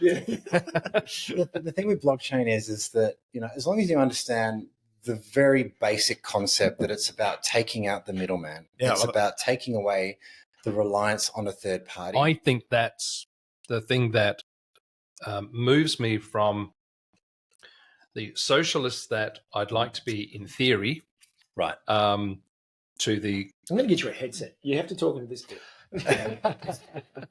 the socialists that I'd like to be in theory, but no, it'll never really work because, well, that's another conversation. To the individual who wants to be able to live my life, enjoy the fruits of my efforts, not have it leached away by the parasitical nature of opportunistic organizations, Absolutely. i.e. banks. Absolutely. Yeah, And if you think about, the Ubers and the these and the Facebooks of the world, where, okay, Facebook might be free, but it's not free because you're the product. Nothing's you're free. Exactly. What blockchain offers is a technological communism of sorts. It's a democratization of ownership in a way that takes the power and the wealth from this autocratic hands of a few and disperses it and spreads it to the hands of the many. Yeah. And I think that's that libertarian ideal is a really powerful one. And that's core to what blockchain is about. It's core to what the industry is about. But because it's an early, it's still early, and because, this cycle has been dominated by memes and there's been so many distractions. And I literally posted on Twitter yesterday, well, there was it Javier Milei, the Argentinian president, was associated with a meme that was launched and it rugged and it went to zero. And now he's getting into trouble. And Trump launched a meme. And then there was this porn star who launched a meme and didn't go that well. So 45 minutes later, he deleted his posts and pretended it didn't happen. It's like, wow, it's the Wild West at the moment. Look, I'm sitting here thinking, I'm going to get my comment in a minute and I'm going to say a really sophisticated thing. We're in the Wild West of this whole process. Absolutely. Well, you got it out. My time here is over. I can leave on a high. So I think you're absolutely right. It is the Wild West as things start to evolve. But surely the whole nature of blockchain is that it is free. So if we evolving out of the Wild West means that rules, restrictions, and limitations are created, which are the antithesis of the nature of blockchain. Right. So aren't we going to shoot it in the foot if we try to control it too much? Yes and no. I mean, this is the argument of anarchy versus control. Yeah. And I think that the true libertarian pursuit, this sort of this Guy Fawkes anonymous, no rules, let the chains come off. Yeah. I mean, no one wants that. It'd be like a Mad Max craziness on a technological. It only ever works in Hollywood. Correct. So absolutely, you need controls in place because there are so many bad actors, and that's that led me to my post on LinkedIn today. Because unfortunately, there are just people that want to make money, and there is a lot of money to be made in space. It's a $3 trillion industry, largely. I wouldn't say unregulated, but in a gray area where it's very difficult for the authorities to control it in the same way it's difficult for them to truly control the internet. Yeah. And so with that, we need to have boundaries in place. We need to have some sort of guidelines in place, but in a way that protects people and it doesn't restrict innovation and restrict growth. And I think that's where Trump's kind of unleashing things at the moment, like previously in the US, which is obviously a dominant market in the world. We had the SEC, the Securities Exchange Commission, chaired by Gary Gensler, who, even as a former MIT professor that used to educate people about blockchain, was very anti-blockchain. But he had Elizabeth Warren and all these others. There's a very political agenda against blockchain because they saw it as a threat to the hegemony of the US dollar. Yeah. And it potentially was. And that's why Mark Zuckerberg was, dragged in front of Congress because Facebook were going to launch Libra coin. And that was a big deal. If you think about the 3.9 billion people that are using Facebook, now all of a sudden they can transact with each other through a currency that the government hasn't got their hands on, then that really undermines the power of those governments. And that's why they're kind of scared of blockchain. No tax. Because it takes the power. Right. Well, the flip side of that is my belief is that every currency will end up on the blockchain. The Aussie dollar will be a digital currency on the blockchain. It's basically digital anyway. Right. I mean, paper money is disappearing. Yeah. Everything's tap and go. Yes. Pay wave. But the Australian dollar, the US dollar, the RMB, the euro, everything will end up on the blockchain because they will then have easy levers to control the money supply instantly. Rather than this anachronistic treasury bonds kind of exchange. Well, they still do that. Could it slow down inflation? You mentioned that before. Because people are printing money, right? It depends who's in charge. Okay. It depends who's in charge. Right, you could pull the inflation rate. Oh, of course. Yeah. We're just gonna mint another billion Aussie dollars. That's the problem. That's the flip side of it is that you can reduce it, or as you say, we've got X billion in circulation at the moment, but Australians are living too high off the hog. We need to control them, so we're going to release another X factor of 2 and halve the value of the dollar. And so I suppose, how do we protect ourselves? How do we protect, once we get out of the Wild West, once we're out of the woods and we've established something, who are the thought leaders who are creating the scenario, that landscape of fiscal control and responsibility for this era? Look, Silicon Valley. I think you're right. Yeah. If you look at a very topical example right now in Elon Musk and Doge, not the coin, but the Department of Government Efficiency. Conveniently named. Right. Exactly. He apparently has these wizards, which are late teen, early 20s, autistic geniuses. Yes, big balls. That are just going through all of the information and finding all of the inefficiency, waste, corruption, and everything else. Because when it comes down to it, politicians perhaps can't be trusted. I think we would. Oh, why would you say we that? would probably agree with that. But even if you look at, not coming back to a China example, but our politicians are just incredibly underqualified for the roles they're in. Most of the time, it's a popularity contest. They run on a particular agenda. They get voted in, and then if they're one of the major parties, Liberal or Labor, if they're good, they can string a sentence together. Yeah. They get front there on the front bench. They get a portfolio. Oh, you're the Minister for Health. You're the Minister for this. You're the Minister for that. Yeah. What actual experience do they have in these areas? Very little, particularly with the treasurer or this. There's a deep lack of economics that is missing here, and that's obvious when you see certain governments in place because they just don't know how to manage the economy. And on the flip side, and coming back to China for a quick minute, that's where they are so far ahead of us because the Politburo, like Xi Jinping as a world leader, incredibly intelligent, and all of the people around him, in order for them to get to that position, they've had to start at the very grassroots. So the usual pathway is you join the Communist Party in your local village area, and then you work with the Communist Party in some sort of very basic low-level grassroots role. You start to represent the local community in a small capacity. As you establish the trust with the community, you show that you're doing the right thing. You move up the ladder, you continue to move up, and now all of a sudden, maybe you're the head of that little region, the small region. And then for years, you're managing this particular region based on a very strict set of KPIs, just like a private company. And then now you're the head of the province, and there's 80 million people in your province. Okay, so one of these people that we don't know who they are is managing an area that has three times the population of Australia, with these incredible KPIs in terms of what they need to achieve, with all sorts of controls in place to make sure that grafts and corruption is being managed. That's always hard. And then if they continue to prove themselves over the course of 20, 30 years, they get to the top. And it's not like a career politician. I'd argue that someone like Albanese is a career politician, but he's been stuck in bureaucracy for his entire life and probably has a disconnect. He's a career. He doesn't never run a private business. He's never actually been involved in the sort of innovative, the coalface of what it means to be a hustler. He's been in the bureaucracy in the system. You would argue that's the same for the Chinese front, but the way that they handle it is very different. Those KPIs and the way that they manage their career path up, by the time they get to that top position, they are incredibly adept, incredibly experienced. Because it's almost run like a private company. With those KPIs, they have all of these capabilities that our politicians probably lack. And so it's interesting to see the dialogue that goes on between sort of our world leaders that go and meet with them and have their conversations. Like back in the day of Scott Morrison, who was not the best, the leader in my opinion, and others as well. And Albanese, I'm not a huge fan of.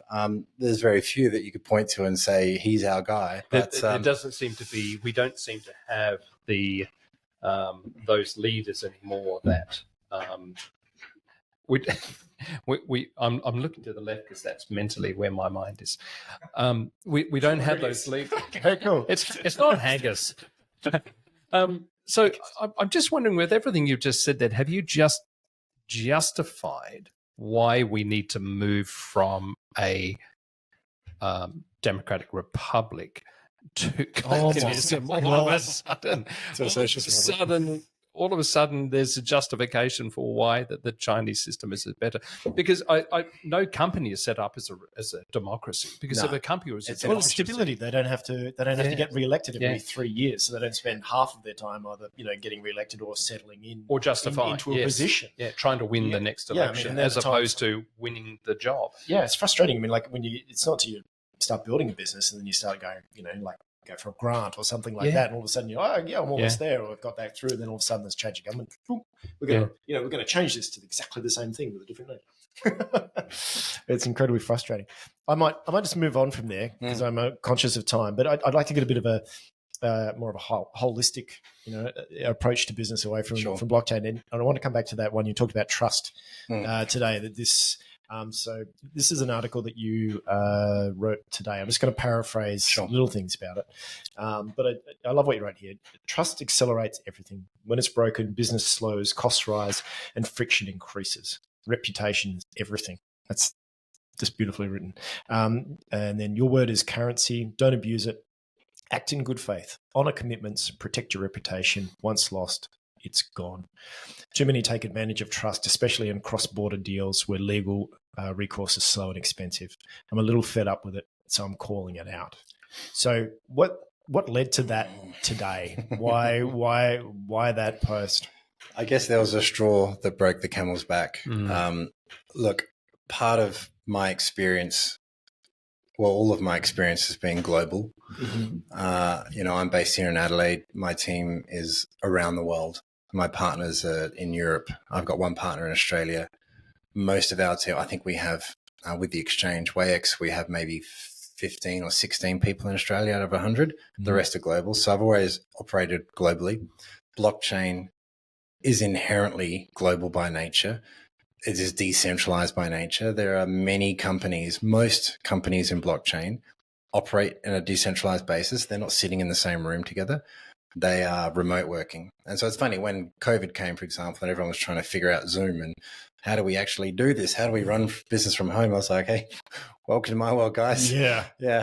Except at least you guys have the privilege of all being in the same time zone. I'm dealing with Europe and America, and it becomes challenging. But because of that, because of this cross-border, multinational, multi-regional kind of operations, you're dealing with people frequently that you've never met. You're dealing in an industry that, as we've already established, is problematic when it comes to trust, even though it's based on this idea of you don't need to trust. Blockchain is trustless. You don't need to trust someone to interact with them, but the businesses behind them, you do. And the same, because these decision makers, can make the wrong decisions. There have been, like, the couple of examples I gave are literally just a couple of examples of where, trust was established, relationship was established, and money was exchanged, and then deals weren't honored. This has happened multiple times. We've looked at a number of scenarios. We have 2 in-house legal, one in UAE, one where companies are based. We have one in Melbourne, and where, after several years, we're just enforcing. Before, because things were happening so rapid fire, 100 grand here, 50 grand there, whatever. That's like, you chase them, whatever. Let's just move on. Okay. And because the opportunity cost of chasing that debt, of going through the official channels and trying to have, so where are they? Where are they based? They're in Canada. Where is the company based? In Seychelles. Where are we based? In the UAE. Where am I currently now? Australia. So through this multi-jurisdictional, contract negotiation process, it's like, I've got lawyers in every country in the world, just about, and it becomes expensive. And then it's like, okay, where are they going to front the judiciary? What's the process there? What are the chances of actually getting the money back? Like, what is the, do they have the money? Have they actually got it? Or have they just fiddled it away because it's a startup and most startups go under? So there's a lot of money we're throwing away.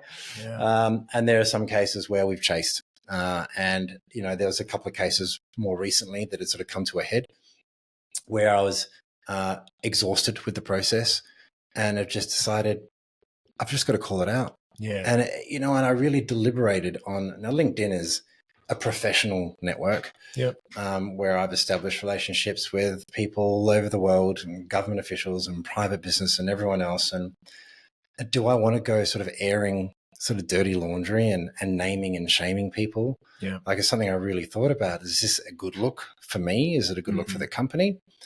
And I thought, well, you know what?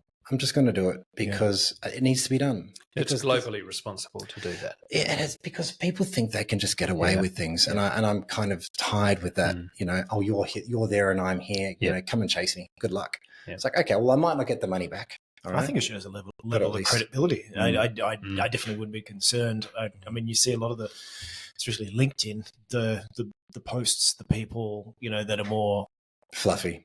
The more popular on the platforms are the ones that actually speak from the heart and tell a true story. Okay, sure. And I think that's what you've done. I think everyone has been a victim of it, probably not to the the level and the dollars that you have, but it's I admire the step forward. I think it's a brave step, and it's good. It's funny. Stephen Covey, who wrote The 7 Habits of Highly Effective People, had the pleasure of being on stage with him in Shanghai. The corporate training company I was working with back then, we sponsored an event. He called me up on the stage and we did this little exercise. It was kind of fun, and I got to know him a little bit. And then his son came shortly after, Stephen Covey Jr., and he wrote the book, The Speed of Trust. Yep. And the whole idea was the premise of how fast and easy things move when you don't have that doubt. You know, we have all these contracts and lawyers and before you get into a deal, you've got to make sure this is buttoned up. And of course you have to do that because at the end of the day, people aren't often going to live up to their end of the bargain. And so you need that document to fall back on so that you can enforce whatever needs to be enforced. But how good would it be if people just did what they said they were going to do and come hell or high water, they made every effort to, and there are some situations where it's like, listen, I'm sorry. This business didn't work. Yeah, I did my best. Yeah. I've been honest and I've communicated the whole way through with you, but it just hasn't worked out. I wish it was a different situation, but that's it. Yeah. Okay, we get it. That's just life. Most businesses don't succeed. Yeah. But when people actively try to play the game or hide behind the shelf companies or hide behind the distance, the tyranny of distance because we're so far away, or just play games, that's when it kind of riles me up. Can you see a way that blockchain might be utilized to create an international legal framework that businesses could then say, I'm going to move my agreement from my localized jurisdiction and your localized jurisdiction. Let's agree to use the globalized jurisdiction of a blockchain system which protects and controls and recognizes agreements. The problem is then how do you enforce anything? Where is if it's a global jurisdiction, who is the controlling partner? Right. But could you see that as a basis? Yes and no. As we're coming out of the Wild West. Sure. So no, yes, because anything's possible. And that technology is perfectly built for that kind of application. And literally they are called smart contracts because they are self-executing contracts that no matter if A happens, then B. If you've got a spreadsheet, for example, a simple nested function, if then, or in code, if this happens, then that happens. If you have enough of these if-then functions within a smart contract, it'll execute based on the inputs. Yeah. It's just a matter of what those inputs are. But the problem is in the same way that, you go to America and all of a sudden the steering wheel's on the other side of the car, or the train tracks, the different gauges where the train would have to stop and then the tracks are different width because we just can't agree on anything. There is no standardization when it comes to anything, let alone legal frameworks. And then it's like having the UN. All right, well, this is going to be the international code of law. Well, no one trusts the UN because look at them. Which is probably responsible for the causation of more wars and unhappiness than anything else. Exactly. So yes, you can, and I think the legal industry is going to be absolutely disrupted by blockchain and AI. Those things together are going to fundamentally change most of our experience over the next 5 to 10 years. But you can have contracts that are based on a set of KPIs, or this needs to happen, then this money is released. That happens and this money is released. Yes. And then how do you prove A has happened for B to occur? Well, you have other validation methods, or oracles as they're called. Chainlink is an oracle where you have them identifying publicly accessible information as if they can identify that publicly accessible information, and that has validated that A has happened, then it will automatically happen that B follows. Yeah. And so all these things don't require that manual intervention, and that is possible. It's just so that would only that could work based, but the whole system would have to be a closed system based on that blockchain technology, where the money, the agreement, reporting, and validation was all inside that closed loop. Because as soon as you left the money out of that loop, or you left the decision making out of the loop, then it simply fails. that's right. The money would be sitting in a wallet, like an escrow, essentially. Yes. Yeah. And that would be able to automatically pull that money from that escrow account into another account based on these factors actually occurring. Yeah. Yes, it's possible. Yeah. Will it happen anytime soon? I think we've got a little bit of time. Yeah. Smart global judiciary. Yeah. Exactly. Yeah. That's let's write that down. Actually, hang on, I'm going to write that down. Smart global judiciary. Yeah. First here on Tales from the Top by Jade Devison. I'm really conscious of, I know you've had a big week, but just before we go, just a couple more. What does Luke do for fun? Oh boy, when do I have fun? I've got 2 lovely daughters, and that's my fun. Those girls, I try to spend as much possible time as I can. And one of the beautiful things about my role is that apart from dealing with people overseas, my hours are a little different. I mostly work from home, which is great, but it's also a curse. Yes. Because, I've got my home office. It's very comfortable. And while I could have an office in the city or have a co-working space or something, and I should probably, I don't. But I drop my girls to school. I pick them up from school. I take them to swimming. I spend as much time with them as I can, and I prioritize them. So they're probably my release. My friends, obviously, the little time that I get to spend with them, and they would probably acknowledge, if anyone's watching this, that I'm terrible at communicating, and often days later I'll respond to an SMS because I haven't even seen it because I'm just sort of fixed in at the moment. There's a lot going on. There's so many platforms too, right? WhatsApp, email. It's like, which one? Like you get a correspondence, you go, I can't even remember where it came from. No, I think we've probably, as a company and certainly as an individual, you probably gathered from the conversation, have generally bitten off more than I could chew. But as a company, we've done that. And so, for example, last year we bought a crypto exchange here in Australia. It was it's a wallet app. It was Australia's first crypto Visa card, where you could essentially use the Visa card anywhere in the world and spend crypto with it in a seamless way, and sort of do basic functions. We bought that, and we built it into a sort of full-featured exchange, and we're turning it into a neobank, like a Revolut, which essentially is an all-in-one finance app. You can deposit funds, you can earn high yield, you can use Bitcoin as collateral to borrow Australian dollars, and there's a whole lot going on there. We're just launching a marketing campaign with that, which has been very intensive. Yes. Which is Wayex.com, quick plug. Do it. I think anything else is coming next. Go for it. I think we would like to maybe talk to you again about that as a subject night in itself. Sure. At some point. I mean, that would be a wonderful thing, because that sounds like it could be quite revolutionary for mums and dads, and have a really meaningful impact at a domestic grassroots level. Well, I'll tell you why. And there's another company that I've been building over the last 2 years called Kasu, Kasu. It's a joint venture partnership with a local company here in Adelaide, actually, which is kind of rare for me, called Apsium, APXIUM. Jeremy Coombe, who's the founder of Apsium, he's the former treasurer of ETSA, former senior at Adelaide Bendigo Bank. He ran the largest gold hedging desk with Normandy Mining, very experienced operator. He's built this software stack for accounting firms, actually, that helps them to manage their accounts receivables. So if you're an accounting firm and you've got, you send bills to customers, rather than doing it manually, it has a fully automated process. It makes the admin overhead much better. It gets you paid quicker. He's built that quite successfully and operates in the US, the UK, Australia, and Canada, and processes around $3 billion a year in transactional volume. But a new feature, something that's not new, he's been doing this for 8 years, but let's say you're a client of the accounting firm. You can now get the bill from the accountant, and let's say it's a $20,000 bill, and you're like, oh, that's a hard one. Well, you now have the option to pay $22,000, but over 10 months. Right. So it's like a buy now, pay later sort of voice. It's not factoring, but that's getting too technical. So you can either say, I've got the 20 grand, I'll pay it now. Mm-hmm. Or you know what, I'm going to cash flow this and I'll pay the 22,000 over installments.